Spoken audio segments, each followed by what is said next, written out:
하나님의 말씀이 나와 어떤 관계가 있을까? 어떤 연관이 있을까? 또 말씀끼리는 어떤 관계를 지니고 있을까?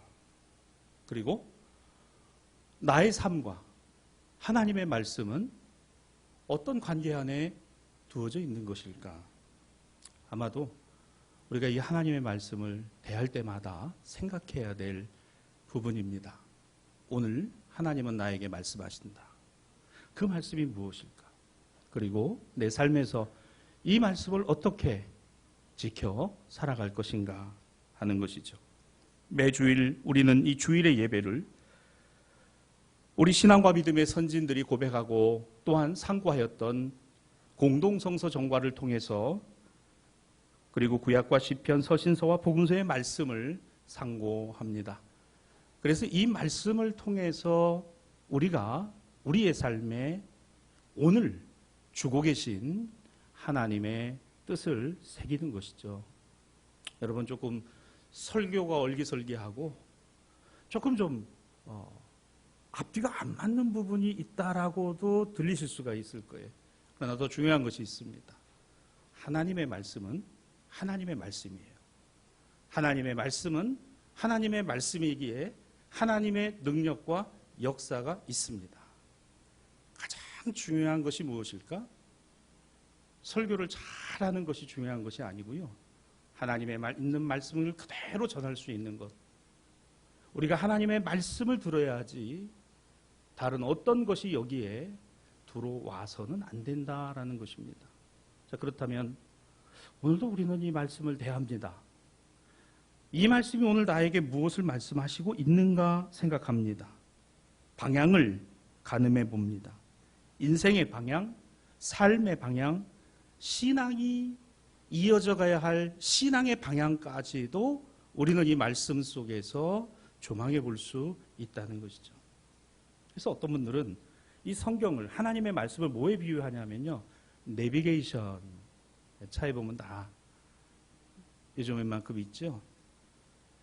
내비게이션 같다고 말을 합니다. 우리의 삶과 신앙이 지향해야 될 바를 알려주기에 그렇다라는 것이죠. 자, 오늘 성령 강림 후 두 번째 주일이며 6월의 첫 월삭 주일이기도 합니다. 우리는 오늘 이 본문 말씀을 통하여 이와 같은 내용을 염두에 두고 이 말씀을 상고하기를 원합니다. 자, 먼저 구약 본문입니다. 사무엘상 8장 이하의 말씀인데요. 사사시대의 마지막 시기였어요. 이스라엘 백성들에게 대사사의 위대함과 하나님의 거룩함을 이어왔던 사사 누구? 사무엘. 이 사무엘이 이제는 늙었습니다.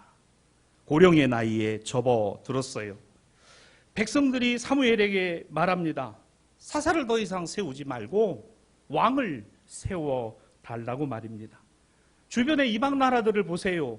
저들은 저렇게 왕을 세워서 왕정제도를 갖고 있는데 우리는 좀 이게 아닌 것 같습니다. 사랑하는 여러분, 비교하면 병듭니다. 비교하는 순간 불행이 찾아오고 비교하는 순간 내 마음에 감사가 사라지더라고요. 비교해 보니까 그래요. 자, 그런데 이유가 그것만입니까? 백성들의 마음속에 속앓이가 있었어요. 자, 오늘 봉독된 말씀은 4절부터입니다. 그 앞에를 좀 가보려고 해요. 8장 1절로 3절까지의 말씀을 한번 보시죠. 사무엘이 늙음에 그의 아들들을 이스라엘의 사서로 삼았다. 첫 아들의 이름은 요엘, 두 번째 아들의 이름은 아비야였다. 그들이 브엘사바에서 사사가 되었는데, 자, 그 다음에 중요한 내용이 나옵니다. 사무엘의 아들들이 자기 아버지 사무엘의 행위를 따르지 아니하고 이익을 따라 뇌물을 받고 판결을 굽게 하였다. 감이 오시죠? 누구의 아들이요? 사무엘의 아들들이. 그들이 누구였어요? 아버지 사무엘을 이어서 사사의 직임을 갖고 있었음에도 불구하고 누구와 같지 않았다? 아버지 같지 않았다라는 사실을 적시하고 있습니다. 이게 왜 중요합니까? 대사사였던 이 사무엘의 가정과 집안의 자녀들이 이와 같았으니 이스라엘 백성들의 마음이 어떻겠습니까? 아버지는 훌륭한데 이 아들들을 보니까 답이 없는 거예요. 참 답이 없어요. 야, 더 이상은 이 사사제도라는 거 하나님이 세우셨지만 이거 존속되어서는 안 되겠다는 백성들의 마음과 마음이 모아지고 그들의 소갈이가 시작되었습니다. 그리고 경험상으로는 이런 느낌이 있는 거예요. 왕을 세워야 되겠다. 제도를 바꿔야 되겠다. 변화를 가져와야 되겠다. 왕을 세우라고 하는 백성들의 요구가 무엇을 반증합니까? 시대가 달라지고 변화되고 있다는 거예요. 시대가 달라지고 변화되고 있는 이 상황에서 백성들의 마음이 어떻게 모여졌어요? 사사제도 없애자. 예를 들어서 사무엘의 아들들을 보니까 이건 안 되겠다.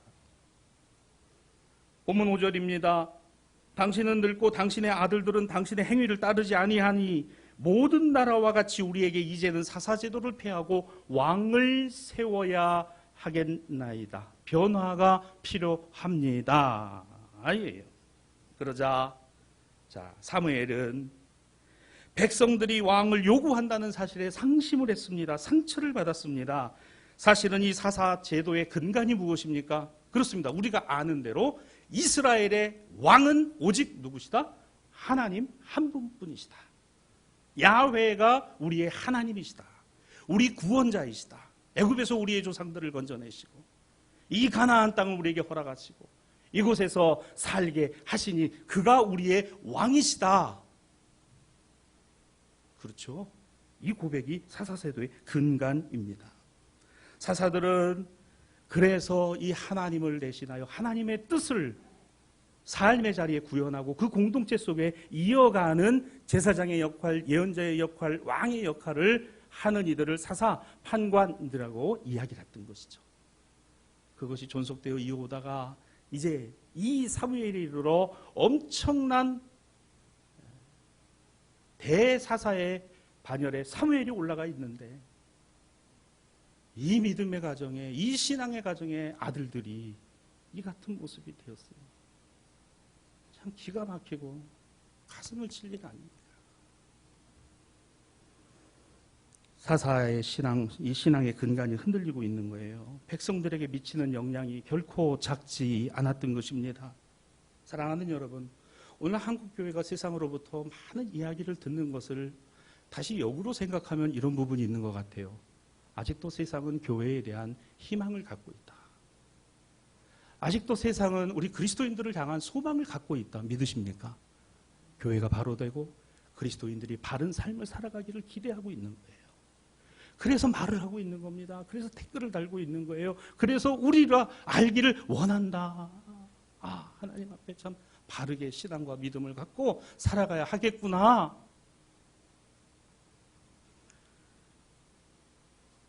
백성들이 소갈이를 하다가 사무엘 앞에 말할 명분이 없어서 저 이방 나라들을 보세요. 저 다 왕정제도를 갖고 있지 않습니까? 자, 여기까지가 우리가 알고 있는 내용이죠. 자, 그런데 본문을 보면 이상한 게 하나가 나옵니다. 오늘 우리가 이 본문을 읽으며 이 같은 상황 가운데 있는데 사무엘은 연신 백성들을 향하여 이런 말을 해요. 왕 세우는 거 아니야. 그건 하나님 뜻이 아니야. 왕을 세우게 되면 너희가 나중에 너희 후손들이 얼마나 고생할지 알아.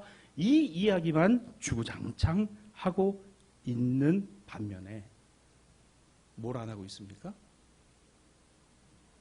자신의 아들들의 문제에 대해서는 이런 반구도 안 하고 있습니다. 가만히 본문을 보세요. 너희들이 그런 마음을 갖고 있는 거 내가 안다. 내 아들들 내가 잘못 키웠다. 신앙과 믿음으로 내가 바로 세우지 못해서 이런 아픔을 주게 했으니 이것이 내 책임이다라는 말이 단 한마디도 나오지 않고 있습니다.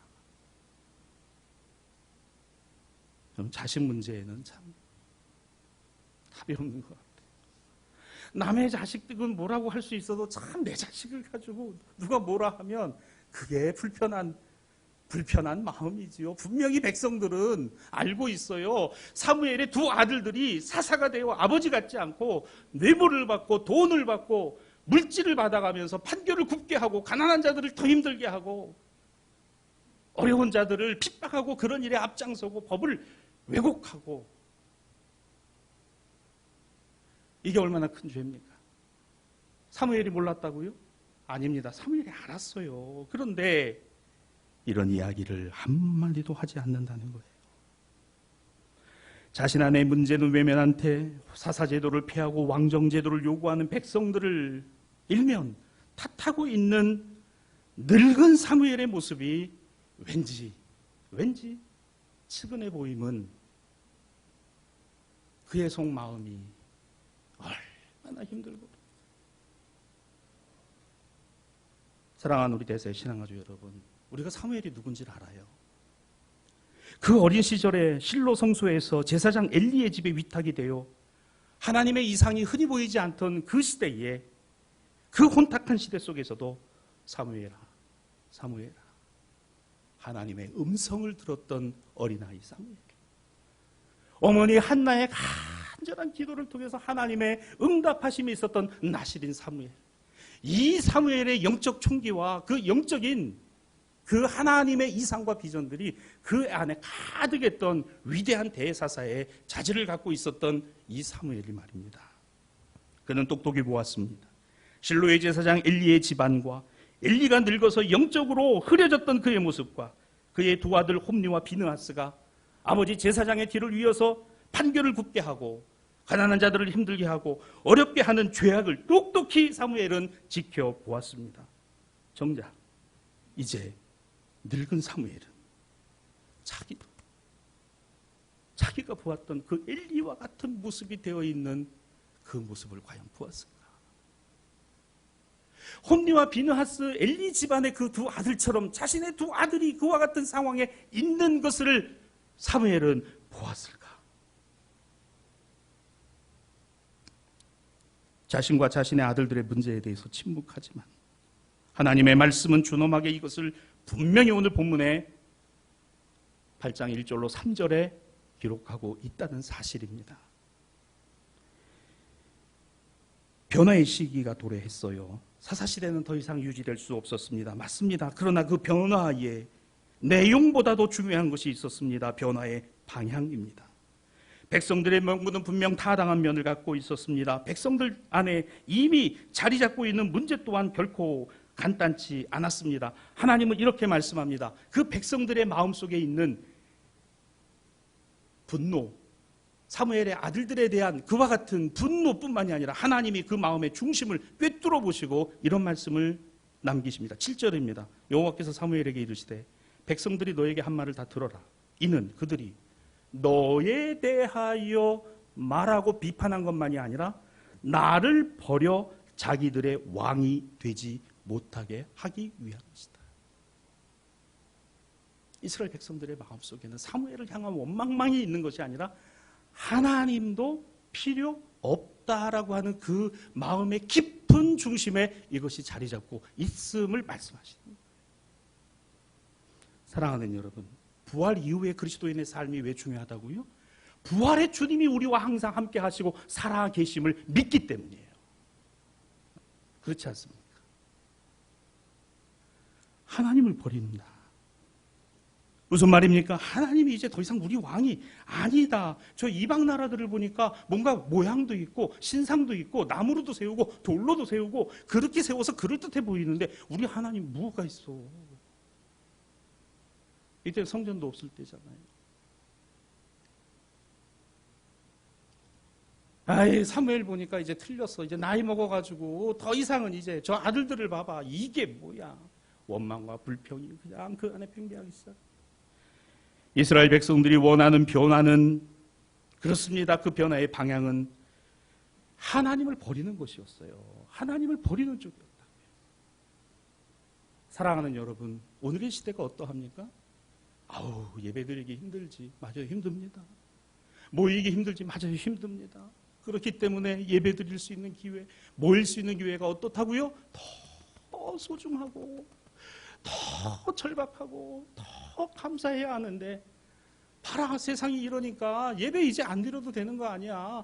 세상이 이러니까 우리가 기도 안 해도 되는 거 아니야. 세상이 이렇게 돌아가는데 이와 같은 마음이 우리 안에 스멀스멀 들어와 있지 않습니까?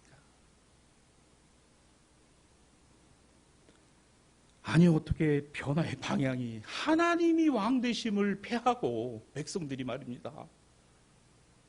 이제 하나님은 더 이상 우리 왕이 아니다라는 쪽이냐 말입니다. 변화 좋은 말입니다. 개혁 좋은 말입니다. 갱신 좋은 말입니다. 쇄신 좋은 말입니다. 그러나 이것을 추구하다가 결국은 자기 자신 안에 있는 악과 자기 자신의 죄악을 덮어버리고 그것을 무력화시키는 것이 된다면 우리에게 과연 이 신앙과 믿음이 무슨 의미가 있습니까? 어떠한 권력과 어떠한 정부가 개혁을 추진하고 변화를 추구하고 갱신을 추구하지만 결국은 그 권력의 신부와 심장부 안에 있는 그 부패하고 타락한 부분을 가리고 인정하지 않는다면 과연 그것이 온전한 개혁의 방향이 되겠습니까? 다음으로 제2독서 서신서의 본문이 우리에게 주는 시사점 또한 간단치 않습니다. 고린도후서 4장 13절 이하에는 사도 바울의 권면이 나옵니다. 18절입니다. 고린도 교회를 향해서 바울이 이렇게 권면하죠. 우리가 주목하는 것은 보이는 것이 아니요 보이지 않는 것이니 보이는 것은 잠깐이요 보이지 않는 것은 영원함이라. 로마 제국의 시대입니다. 제국이 세상을 지배하고 황제가 그리스도라고 추앙받던 시대입니다. 바울이 말합니다. 로마 제국의 거대한 항구 도시요 상업 도시였던 고린도에 있는 그리스도의 공동체 교회를 향하여 우리가 주목해야 되는 것은 보이는 것이 아니라 보이지 않는 것이다. 보이는 것 잠깐이고 보이지 않는 것은 영원하기 때문이다. 이 말씀을 들었던 고린도 교회 그리스도인들은 어떤 생각을 했을까요? 보이는 대로 행하는 것이 다가 아니다. 보이지 않는 것에 의미를 두는 것, 또한 보이는 대로 판단하는 것이 아니라 그 일에 일어난 배경과 배유를 살펴보는 것, 눈으로 보이는 것만이 확실한 것만이 아니라 눈에 보이지 않으나 존재하는 것을 아는 것이 지혜, 여러 많은 내용들이 이 안에 담겨져 있습니다만 분명한 하나는 있어요. 고린도 교회 성도들이요, 우리가 살아가는 이 로마 제국의 시대가 영원할 것 같은가? 아니다. 하나님의 나라가 영원하고 로마 황제가 그리스도 같으냐? 아니다. 우리는 나사렛 예수님만이 그리스도시다. 이걸 편지로 써서 보내서 읽혔다는 거잖아요. 확신이 없으면 이 같은 일을 바울이 했을까? 그렇습니다. 어쩌면요, 우리가 살아가면서 정말 중요한 것은, 소중한 것은 안 보이는 게 많아요. 공기도 안 보여요. 바람이 있다는 것은요, 나무가 흔들리니까 바람이 있는 걸 아는 거지, 바람을 봅니까? 공기가 보이나요? 우리가 숨을 쉬기에 공기가 있다는 걸 아는 거죠. 우리의 시력과 우리의 보는 이 안목은요, 그만큼까지 공기를 보고 바람을 볼 정도가 아닙니다. 영원한 것을 볼 수 있습니까? 사랑하는 여러분, 영원한 것은 있습니다. 그러나 영원한 것은 우리가 보는 게 아니에요. 성경은 우리에게 그 본다는 것을 뭐로 표현합니까? 믿는다는 것으로 표현합니다. 영원한 것이 보여요? 보이지 않습니다. 그러나 영원한 것은 있습니다. 이것이 오늘 성경이 우리에게 가르쳐주는 교훈이죠. 하나님은 영이시니 보이는 육신과 보이지 아니하는 영혼은 눈으로 보는 것이 아닌 그 영이신 하나님, 우리에게 있는 믿음과 신앙, 하나님을 우리가 보고서 믿습니까? 아닙니다. 믿음으로 보는 것이죠. 하나님의 살아계심, 전능하심, 역사하심, 부활하신 예수께서도 이렇게 의심하던 제자 도마에게, 도마야, 나를 이제 보았으니 믿겠느냐? 나를 보지 않고 믿는 자가 복되도다. 믿음 없는 자가 되지 말고 믿는 자가 되라. 도마가 무릎을 꿇고 그제서야 예수님께 이런 고백을 드리죠. 나의 주님, 나의 하나님이십니다. 나의 주님, 나의 하나님이십니다. 부활의 그리스도를 보았어요. 사랑하는 여러분, 오늘을 살아가는 우리들에게 부활의 주님은 어떻게 나타나십니까? 바로 이 하나님의 말씀 가운데 우리의 삶의 자리에서 성령을 통하여 여전히 우리에게 말씀하시고 우리와 함께 하시고 우리와 동행하시는 줄로 믿습니다. 이 믿음이 부활 이후에 그리스도인과 교회의 믿음이요 신앙이어야 된다는 것이죠. 생명과 빛으로 구원과 은총의 힘으로 하나님의 능력은 강한 능력, 강한 힘입니다. 자, 그런데 이 하나님의 힘과 능력만이 세상 안에 작동하는 것일까? 아닙니다. 세상 안에는 또 다른 힘이 작동되고 있습니다. 단순하지 않습니다. 쉽지 않습니다. 우리가 구별해내기도 참 쉽지 않습니다. 성경은 우리에게 이렇게 말씀합니다. 요한일서 2장 15절로 17절에 이 세상이나 세상에 있는 것들 중에 우리가 사랑할 만한 것들, 세상에서 있는 모든 것 가운데 육신의 정욕, 안목의 정욕, 이생의 자랑, 이것이 바로 세상 안에 있는 힘, 세상 안에 있는 능력. 그러나 17절입니다. 같이 읽어볼까요? 시작. 이 세상도 그 정욕도 지나가되 오직 하나님의 뜻을 행하는 자는 영원히 거하느니라. 어느 힘이 더 커요? 그래요. 세상에 이 힘보다 더 크신 하나님의 능력과 힘이 있습니다. 우리가 선택하고 우리가 붙들어야 하는 것이 그거예요. 하나님의 능력은 나를 변화시키는 능력, 바위같이 굳어지고 철판까지 딱딱해진 내 마음을 녹이시고 내 마음을 변화시키시는 하나님의 능력은 세상을 능히 변화시키시는 또한 능력인 것이죠. 내가 변화되지 않았는데 어찌 그 세상을 향하여 변화의 주님을 이야기하고 구원의 주님을 이야기하겠습니까? 내가 구원받음의 확신이었고 내가 구원받지 못했는데 어떻게 예수님을 세상에 구원의 주님이라고 소개하고 말할 수 있겠느냐라는 거예요. 변화는 내 안에서 시작되는 것이고 나 자신을 돌아보는 것이고 오늘 이 안에 역사하시는 하나님의 능력을 힘있게 되는 것이니, 그러므로 세상의 힘과 능력일 뿐만 아니라 그 힘과 능력을 능가하시는 하나님의 전능하심이 바로 우리를 향한 은혜와 구원이라는 사실입니다. 그러므로 다시 서신서로 돌아옵니다. 고린도후서 본문 16절입니다. 바울이 고린도 교회에 이렇게 권면합니다. 그러므로 우리가 낙심할 것이 없는 것은 우리의 겉사람이 낡아지나 우리의 속사람이 날로 새로워지는 것이기 때문이다. 사무엘이 하나님의 은혜와 성령의 충만함으로 그러나 그는 늙어 나이가 들어가면서 영적 총기가 흐려지기 시작했어요. 겉사람은 날로 후패하나 가면 갈수록 기억력도 흐려집니다. 시력도 약해집니다. 듣는 것도 무뎌집니다. 걷는 것도 쉽지 아니하고 일어서는 것도 쉽지 아니합니다. 맞습니다. 그런데 우리 안에 날로 새로워지는 것이 뭔지 아세요? 하나님의 은혜, 하나님의 사랑, 하나님의 구원, 하나님의 동행, 하나님의 인도하심, 하나님의 섭리하심, 하나님이 나와 함께 하시는 확신인 줄로 믿습니다. 이건 날로. 사도 바울이 고백했잖아요. 로마에 있는 그리스도인들에게 보낸 편지 가운데 생명의 성령의 법이 죄와 사망의 법에서 우리를 해방하는 힘이요.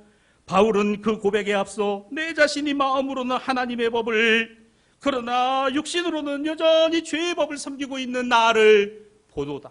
오라 나는 공고한 사람이로다. 이 죄와 사망의 법에서 누가 나를 건져내랴? 생명의 성령의 법, 우리 주 예수 그리스도 안에 있는 생명의 성령의 법이 죄와 사망의 법 아래 있는 나를 해방하는도다. 할렐루야. 구원의 은혜와 감격이 그 안에 넘쳐났으니 변화의 방향이, 변화의 역사가 내 안에서부터 내 심령을 변화시키고 나의 생각과 나의 안목과 나의 모든 삶의 가치관을 변화시켰다는 고백입니다. 이 고백을 붙드시기를 주님의 이름으로 축복합니다. 주님, 내가 나이가 들어가며 점점 기력이 약해지고 힘이 없어지나 주님 나에게 사명을 주셨으니 사명을 잊지 말게 하시고 이 사명자로 끝까지 주님 나라 갈 때까지 살게 하여 주시옵소서. 얼마나 큰 기도예요. 얼마나 대단한 기도입니까? 하나님이 그 기도에 응답하실 줄로 믿습니다. 여러분, 이와 같은 신앙과 믿음, 우리는 어떤 힘과 어떤 능력의 영향을 받고 있는가? 자, 이제 복음서의 말씀으로 돌아와 봅니다. 마가복음 3장 20절 이하의 말씀인데요. 자, 이런 내용입니다. 예수님이 무척이나 바쁘셨어요. 많은 사람들이 예수님을 찾아왔기 때문이죠. 예수님의 선하심과 그 능력을 보고 하나님의 말씀을 들으며 하나님 나라의 복음을 들었던 많은 사람들, 그러나 예수님은 제자들과 더불어 식사할 겨를도 없이 사람들을 맞아 들이셔야 했을 것입니다. 두 가지 문제가 불거졌어요. 하나는 예수님의 가족들이었고 또 다른 하나는 예루살렘의 서기관들입니다.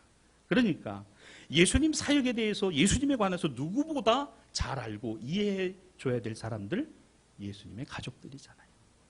예수님이 전하시는 이 하나님 나라의 복음은 모세의 율법에도 예언서에도 시가서에도 이미 나와 있는 내용이니 예수님의 사역이 그렇다, 하나님이 하시는 일이다라고 입증해 줘야 될 서기관들, 그들이 오히려 예수님의 사역을 비방하고 방해하고 그리고 예수님을 폄훼합니다. 마가복음 3장 21절로 22절입니다. 예수의 친족들이 예수님 앞에 와서 예수님을 붙들러 왔다 그랬어요. 아이고, 우리 아들 예수가, 우리 오빠 예수가 미쳤다. 예루살렘에서 내려온 서기관들은 그가 바알세불이 짚혔다며 귀신의 왕을 힘입어 귀신을 쫓아내는 귀신에 씌웠다라고 말을 합니다. 본문에서 예수님의 상황은 얼마나 많은 사람들이 왔기에 그 바쁘신 예수님의 여정을 그 사역을 지켜보며 가족들은 우리 예수가 미쳤다. 그 메시지를 듣고는 서기관들이 예수님이 귀신 씌웠다, 능력이 나타나는 그걸 바라봅니다.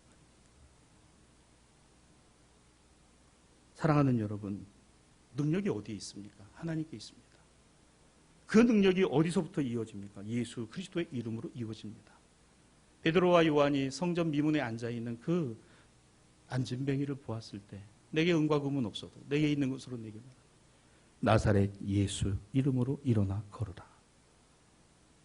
주님의 이름이 저를 걷게 했고 저를 뛰게 했고 저를 살게 했다 그랬어요. 여러분, 주님의 이름을 부르십시오. 주님의 이름을 붙드십시오. 주님의 이름에 능력이 있습니다.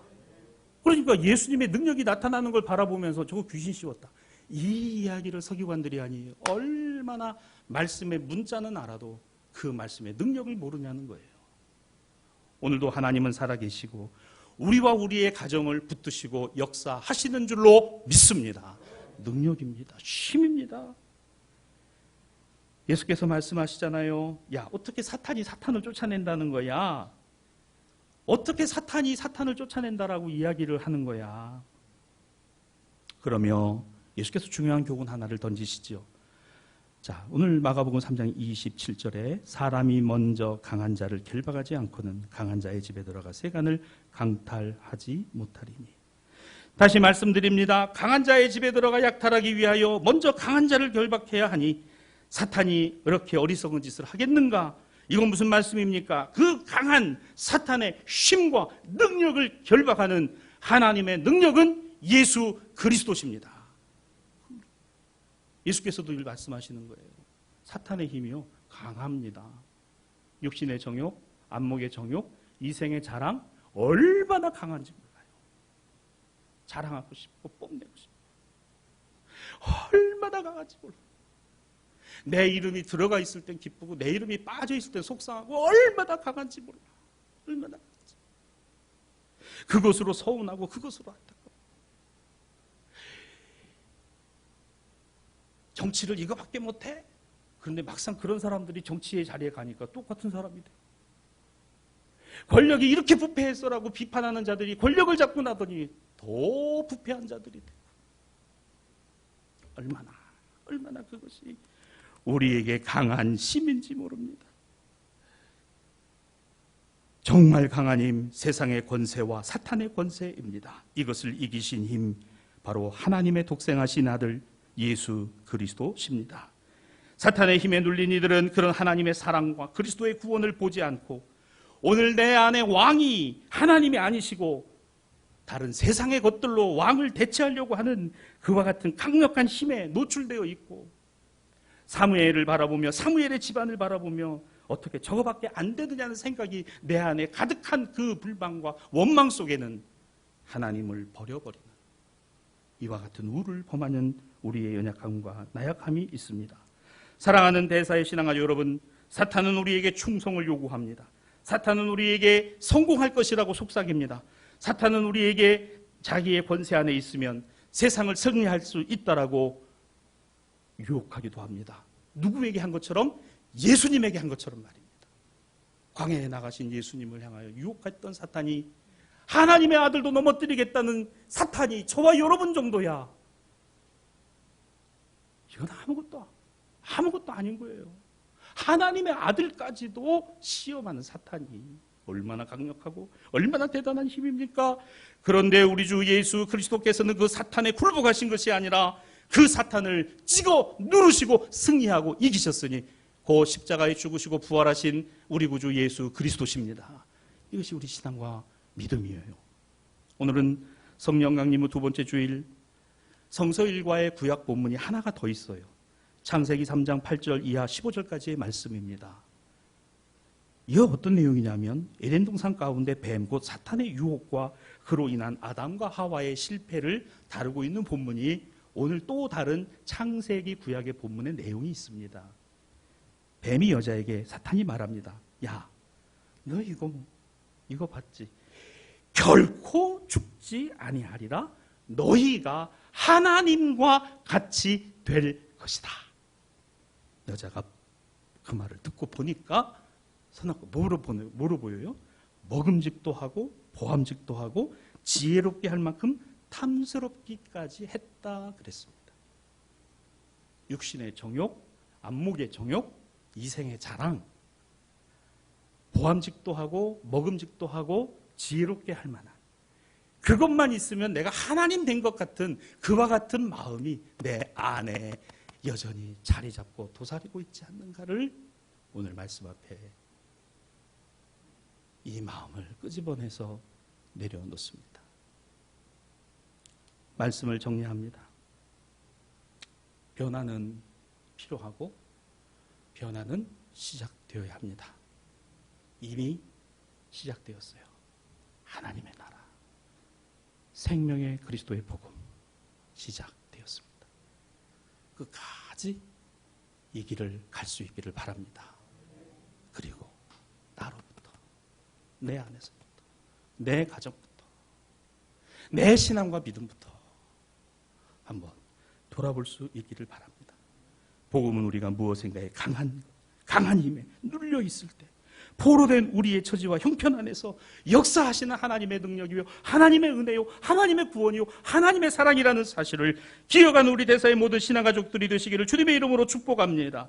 누가복음 4장 18절로 19절에 예수께서는 사역을 시작하시며 주의 성령이 내게 임하셨으니 가난한 자에게 복음을 전하며 기름을 부으사 나를 보내어 포로된 자에게 자유를, 눈먼 자에게 다시 보게 함을 전파하며 눌린 자를 자유롭게 하며 주의 은혜의 해를 전파하게 하려 하심이라고 우리 예수께서는 선언하시고 하나님의 사역을 시작하셨으니 그 주님이 죄악을 이기시고 사탄의 권세와 능력을 깨뜨리시고 육신의 정욕, 안목의 정욕, 이생의 자랑을 쫓아 살아갈 저와 여러분의 마음과 심령을 새롭게 태우셔서 성령의 사람, 하나님의 영의 사람, 하나님의 영을 힘입어 살아가도록 하셨으니 성령 강림 후 두 번째 주일을 살아가는 저와 여러분의 삶의 걸음이 되기를 주님의 이름으로 축복합니다.